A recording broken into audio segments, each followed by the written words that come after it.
Pemirsa, gencatan senjata di Gaza Palestina kembali terwujud. Sekutu Israel, Presiden Amerika Serikat Donald Trump mengumumkan terjadi kesepakatan gencatan senjata fase pertama di Gaza.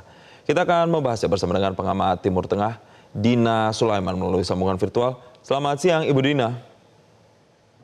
Selamat siang, Mas Yose. Baik, Bu Dina, kesepakatan gencatan senjata ini sudah diumumkan, tapi kalau kita flashback lagi ke belakang, memang gencatan senjata beberapa kali ini rapuh, begitu ya, hanya menjadi jeda sementara. Kalau banyak yang mengatakan ini menjadi titik balik, adanya kemungkinan nanti perdamaian itu bisa tercipta. Anda melihat gencatan senjata yang kali ini akan seperti itu? Kalau melihat track recordnya Israel selama ini, saya pikir harapan itu masih jauh ya. Tentu kita berharap yang terbaik, tapi kalau kita lihat sebelumnya kan sudah ada upaya gencatan senjata, pertukaran sandera di November 2023, kemudian di Januari 2025 itu juga sudah ada upaya yang sama, tapi selalu dilanggar oleh Israel. Nah sekarang pun juga meskipun memang Israel belum menyatakan persetujuan ya, tapi itikat baiknya terlihat sama sekali tidak ada ketika sudah diumumkan oleh sekutu terdekatnya, oleh Trump bahwa ada gencatan senjata, malah masih terus membombardir Gaza gitu ya. Sehingga kalau melihat sikap Israel ini ya sulit untuk berharap bahwa ini akan terjadi gencatan senjata permanen. Tapi saya pikir kalau kita melihat bagaimana reaksi rakyat Gaza yang mereka betul-betul senang diumumkannya gencatan senjata ini, karena memang ya luar biasa penderitaan yang mereka hadapi ya, sehingga ada jeda seperti ini ya memang sangat disyukuri. Cuma kita saya pikir tidak bisa terlalu berharap banyak dengan situasi yang seperti ini, karena Israel sampai sekarang masih terus di backup oleh Amerika Serikat, sehingga ya seolah-olah tidak ada yang bisa memaksa dia untuk mematuhi perjanjian apapun gitu ya. Bu Dina, tapi yang juga menarik adalah bagaimana memastikan tadi bahwa gencatan senjata ini tidak hanya sekedar dialog saja dalam tanda kutip. Artinya ada poin-poin apa yang harus ditegaskan? Karena kita kan melihat pasti selalu ada syarat dalam gencatan senjata, entah itu pertukaran sandera, penarikan pasukan, kemudian sudah bantuan boleh dalam tanda kutip lalu lintas bantuan juga sudah mulai dibuka. Tapi apalagi yang kemudian harus menjamin bahwa ini nantinya bisa permanen? Baik, kalau kita runut ini yang gencatan senjata kali ini itu kan diawali dengan 20 poin perdamaian dari Trump itu ya. Dan kalau kita lihat dari 20 poin itu memang ada pernyataan soal pertukaran sandera, dan kemudian dijanjikan adanya penghentian serangan secara permanen dan penarikan pasukan Israel dari Gaza. Tapi sama sekali tidak ada timeline, sama sekali tidak ada jaminan untuk pihak Israel. Artinya Israel mematuhi atau tidak, itu tidak ada penjaminnya. Sebaliknya untuk Hamas itu di 20 poin itu kan Hamas diminta untuk meluncurkan senjatanya, dan kemudian seluruh infrastrukturnya itu akan dihancurkan.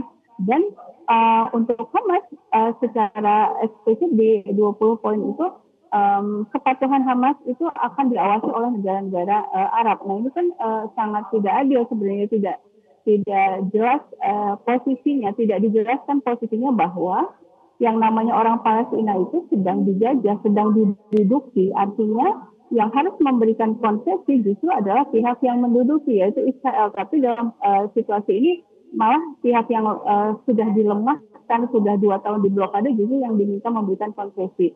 Nah, kemudian dilanjutkan dengan pertemuan di Kairo itu ya, negosiasi di Kairo.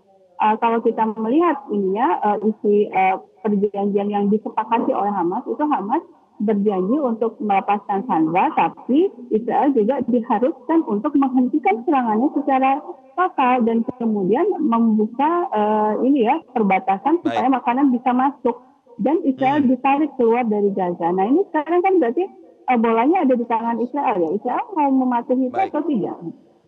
Bu Dina, terakhir saya pikir Hamas akan bertahan di situ ya, tidak langsung melepaskan sanderanya dulu, melihat dulu itikat baiknya Israel. Ya gimana?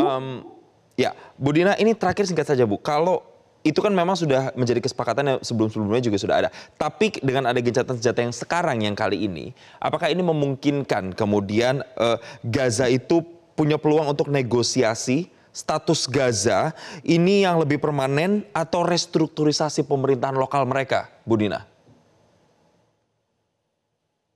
Kalau kita lihat di perjanjian yang proposal Trump kan pemerintahan Gaza itu akan diserahkan kepada komite yang isinya adalah orang-orang Palestina, cuma tidak dijelaskan siapa dan sudah dieksplisitkan bahwa Hamas dan faksi-faksi pejuang Palestina tidak boleh ada dalam pemerintahan baru tersebut, dan bahkan otoritas Palestina pun tidak disebutkan ada di dalam pemerintahan baru itu. Lalu dikepalai oleh dewan yang ketuanya adalah Trump sendiri bersama Blair. Tentu ini betul-betul tidak bisa diterima ya oleh orang Palestina, dan Hamas pun juga sudah menyatakan itu tidak bisa ya, harus konsensus nasional, harus ada kesepakatan. Dan pada intinya sebenarnya kalau kita kembali ke hukum internasional, bangsa yang sedang dijajah itu punya hak untuk menentukan nasibnya sendiri. Ketika ada kata-kata menentukan nasibnya sendiri, berarti harus ada konsensus nasional di antara mereka sendiri. Tidak bisa Trump memaksakan sebuah solusi dan memaksakan poin-poin perjanjian tanpa mengajak pihak Palestina. 20 poin itu kan tidak ada sama sekali konsultasi dengan pihak Palestina. Sehingga kalau mediator atau mediasi dilakukan dengan perantara, dengan mediator yang tidak ada seperti Trump, itu sulit sekali ada perjanjian atau perdamaian yang permanen di Gaza. Kita lihat apakah nantinya ini hanya sekedar omongan saja atau hanya sekedar jeda sementara, tapi tentu diharapkan ini bisa menjadi titik balik begitu, walaupun tadi mungkin ada sedikit keraguan begitu dari berbagai pihak terkait dengan apakah Israel akan benar-benar menepati atau tidak. Kita harapkan yang terbaik untuk di sana. Terima kasih Ibu Dina Sulaiman, pengamat Timur Tengah, telah bergabung bersama kami di Metro Siang. Jelajahi cara baru mendapatkan informasi. Download Metro TV Extend sekarang.